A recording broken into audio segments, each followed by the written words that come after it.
Hello and welcome to Just One More Watch. They say the definition of madness is doing the same thing over and over again but expecting a different result.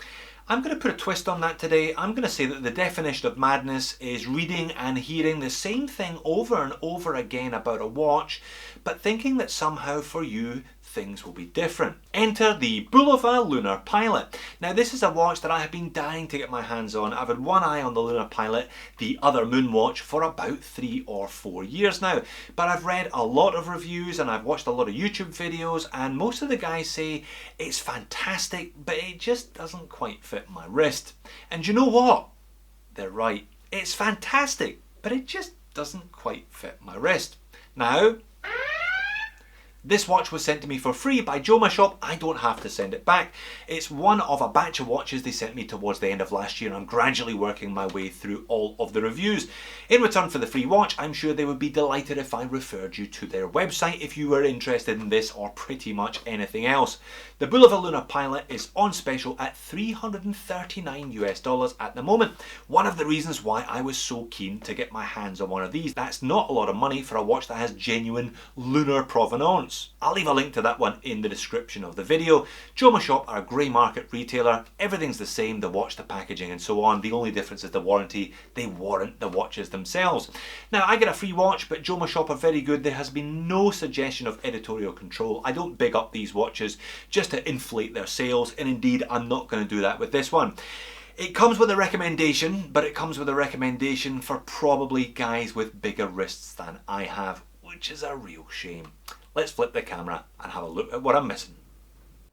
So why then my personal interest in this Bulova Lunar Pilot? Like I said, it's a watch that I've had my eye on for some time. Well, I'm definitely a sci-fi geek, if not perhaps a space nerd, but the chance to buy a watch that has been to the moon, in a manner of speaking, for well under $350 is a thoroughly tempting proposition. Now, of course, the Omega Speedmaster was the official watch chosen by NASA for its lunar missions. Omega Speedmasters are now about $5,000 or not far off it, so this one represents something of a bargain by comparison. So the Apollo 15 mission from 1971, Commander Dave Scott had an unfortunate mishap with his Speedmaster. The crystal popped off, but he just so happened by sheer coincidence to have a prototype Bulova Lunar Pilot in his back pocket, Bulova having been unsuccessful in their attempt to supply NASA with the official watch. He slapped his Bulova on his wrist. There are various photos of him in space on the moon saluting the American flag, wearing his Bulova Lunar Pilot, and the rest, as they say, is history. I'll leave a link to the Bulova website in the description of the video. There's some nice contents and some small vignette videos there for you to watch if you're interested. His watch sold at auction in 2015 for about $1.6 million, replete with all the space dust it had gathered whilst on the moon. Bulova realised there was an opportunity for them, and in double quick time released this Lunar Pilot on the market, or a version of the watch that he wore on his wrist. But they made a number of changes. The first is to swap the automatic chronograph movement for a quartz chronograph movement, but as you can see there, 262 kilohertz, it's an ultra high frequency, ultra accurate quartz chronograph. This movement has stated tolerances of plus to minus 10 seconds per year in terms of its accuracy. The second thing they did was puff up the size. 45 millimeters in diameter, 52 millimeters lug tip to lug tip. 13.5 millimeters thick, including a piece of top hat sapphire crystal. You can see that protruding from the case. I'll be talking about that later on. 20 millimeter lug width, and on this, one of the two supplied straps, this one is the more authentic kind of lunar style one. It's got the date of the mission and the ultra high frequency, a reference to the quartz movement used in here. On this two-piece nylon strap with Velcro, it comes in at 111 grams. Now 45 mil I can just about cope with. It's the 52 mil that I have, and I seem to read and hear a number of guys struggling with that extra long lug to lug dimension. So all stainless steel construction. We have got a stainless steel case, crown and pushers. Now they're long hinged pushers, I guess excellent if you do want to operate the chronograph movement when you're wearing gloves. Nice and easy to get a firm click from those ones. I'll talk in detail about the movement when I get a zoom up on the dial, but there you are, you can see it in operation. Case finishing is pretty simple. We've got a kind of brush around the bezel area, a satinized coating, a kind of powder coating throughout the mid case, and high polish on the crown, which has the Bulova tuning fork logo, and on those two levered pushers. Now I think I've managed to scratch the crown between the unboxing and now. That is not unlike me, to be honest. I'm a little bit rough and tumble with my watches. Like I said, it's sapphire, it's got some anti-reflective undercoating, and it protrudes a full millimetre from the case. I would be a little bit reluctant about whacking this one too hard off surfaces in the occasion that I might chip that sapphire. Hasn't happened so far, but it is a word of warning if you do tend to be as rough and tumble with your watches as I am with mine. But just look at that dial. So clean, so crisp, so legible. White against black, really, really nice and easy to read at a glance in terms of time, and easy to read all of those chronograph functions as well, also at a glance. But once you start looking closer, there's some really nice details. The tachymeter is on a raised outer rim there. There's a kind of cliff. It drops off into a trough around there with a minute track and a fifth of a minute track markers. And then the dial is raised. It's all matte black again, just adding to the legibility. And we've got applied indices in white all the way around as well. I love the fact that they've used a double width at 12, single width most of the way around, but they've used perpendicular half-sized batons at the 3, the 6 and the 9 to accommodate the 3 registers, to accommodate the 3 chronograph subdials. And there is a bit of lume on those hands and indices. It doesn't specify, Bulova don't specify on their website, but I'm guessing it's BGW9 Superluminova Swiss made, thanks to that ice blue, cool blue colour. It's not outrageous, but it's a pilot's watch, and I think any lume on a pilot's watch is a bit of a bonus, so this one, no complaints whatsoever. Now down at the 6 o'clock, that is actually a ticking second hand, so we don't have a large ticking second, we've got a small second down there. 60, 15, 30 and 45, you can see the markers, and another reminder of that 262 kilohertz high frequency quartz movement. If you look closely at all 3 of these sub-registers, you can see concentric circles, another just nice touch there, as is the colour match date wheel at the 4:30, today being the 7th of March. Now you probably already noticed that ticking second hand doesn't tick once per second, it ticks twice per second. Again, you don't really notice this is a quartz chronograph when it's on wrist. Far less noticeable than if that hand ticked once per second. And it is a bloody accurate chronograph as well. One push of the top pusher to start, one push of the top pusher to stop. There we are, I'll stop it there. So 1, 2, 3, 4 seconds, then you go to this.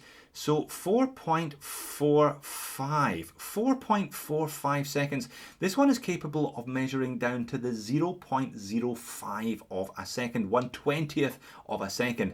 That's pretty impressive. One push to start again, one push to stop again, and one push of the bottom pusher to reset back to 0. And as you can see from the 9 o'clock register, it's a 60-minute timer in total. Opening up the 2-piece NATO to show you the case back. Screw down stainless steel case back, not a screw down crown, only 50 meters of water resistance with this one. It's a pilot's watch, it's a chronograph, that's probably not unreasonable. I wouldn't be taking it in the swimming pool if I was you. And once again, underneath the tuning fork Bulova logo, confirming that lunar provenance, we have the dates of the mission, and I believe that's the spot where the module landed upon returning to Earth as well. All just nice little touches reminding you of what you bought and why you bought it. And for your $330 for the special edition, you get 2 straps in with the package. I showed you this one briefly earlier on, little leather tag on the end here. It's a 2-piece Velcro Zulu, if you will. Again, the date of the mission and the high frequency. Nice and high quality this one, and it is fairly comfortable in operation. This has been my preferred choice. It just keeps the watch, what is quite a big watch and quite a big weighty watch head at 100 grams, nice and secure on the wrist. But it does add a bit of bulk, as I'll show you shortly. The alternative strap is this carbon weave look leather strap with Bulova branded all brushed buckle and tang there as well. It's not bad, but it hasn't quite broken in the way that I wanted it to. And like I said, I've been wearing it on the Zulu, which is not normal for me. And there it is, sitting on top of my 7-inch wrist, and I think it looks superb. It is such a handsome watch. Super legible with lots of nice details that I showed you earlier on, plenty of different textures and layers to the dial, and I do like the contrast between that matte powder finish case and the matte dial, the white hands, everything just looks excellent. But the use of this two-piece Zulu does mean that it sits proud of the wrist. You're up to about 14mm with that top hat sapphire crystal as noted. I've kind of got it back to front. I found that was the best way of wearing this particular watch on this particular strap for me. Ultra legible at a glance as well, thanks to that colour contrast. But you see what I mean? When I zoom out higher, it just adds a touch of extra bulk that I would not be comfortable with.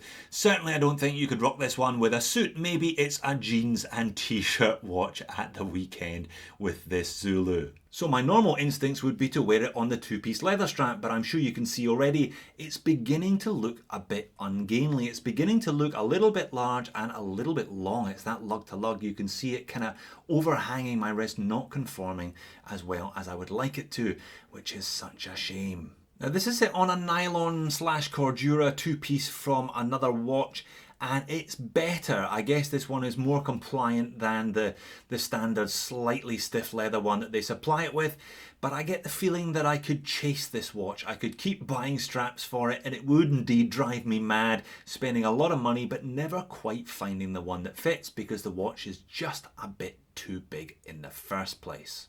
But outside in some natural light, that size does come back into the watch's favour in terms of legibility anyway. It really is one of the most at a glance legible watches that I have had the pleasure of reviewing on the channel over the last few years, which is good considering it's a pilot's watch and that very much is their ethos. You can see on wrist though, this one is on the original Bulova supplied leather strap. It's overhanging, it's just not quite fitting me as well as I would like it to. So a great watch overall then. Bulova, a fantastic brand name. Since 1875, formerly an American company but now owned by the Citizen Group, hence the preference for quartz movements these days. I've got no problem with the fact that this is a quartz chronograph whatsoever, especially when it's got the tech that this one has. Can you imagine what the price would be if it was an auto? It would be well over $1,000 and it would probably be quite a bit thicker than this one as well. It looks great, it's got a fantastic story, it's a moon watch that you can afford, less than $350, but I'm a little bit concerned about the raised sapphire crystal. I haven't read or listened to any owner reports about cracking that or chipping that one, but I guess it is a concern when it sits so proud of the case. Really, my only complaint about this is the size. I'm not quite sure why they made it so big. Maybe they were still on the tail end of the big watch phase when they launched this one back in 2015, 2016. It's certainly larger than the watch that Dave Scott wore on the moon. I wish it was a couple of mil shorter lug to lug, maybe even just 1 mil shorter in diameter. Just wore a bit better. I see a lot of these being bought and then a lot of these being flipped because the owners have the same problem that I do. They just don't quite wear as they should. I haven't given up entirely. I am going to persevere with this one. It's such a nice watch. I really want to find a solution. Perhaps I will. Stay tuned for that in a future video as I discuss my descent to madness courtesy of the Bulova Lunar Pilot. So there you have it, the Bulova Lunar Pilot. Are your wrists bigger and probably flatter than mine? If so, buy one of these without hesitation. I think it is a fantastic watch. Super legible, beautiful dial layout, interesting quartz movement, and genuine provenance from its moon visit in 1971. I just wish it was a little bit smaller, maybe 2 mil narrower, 2 or 3 mil shorter lug to lug, a bit of curvature. I just wish it wore slightly better than it did. I would have one of these in my collection in a heartbeat. But as it is, it's just driven me to madness. Thanks for watching. I'll see you in the next video.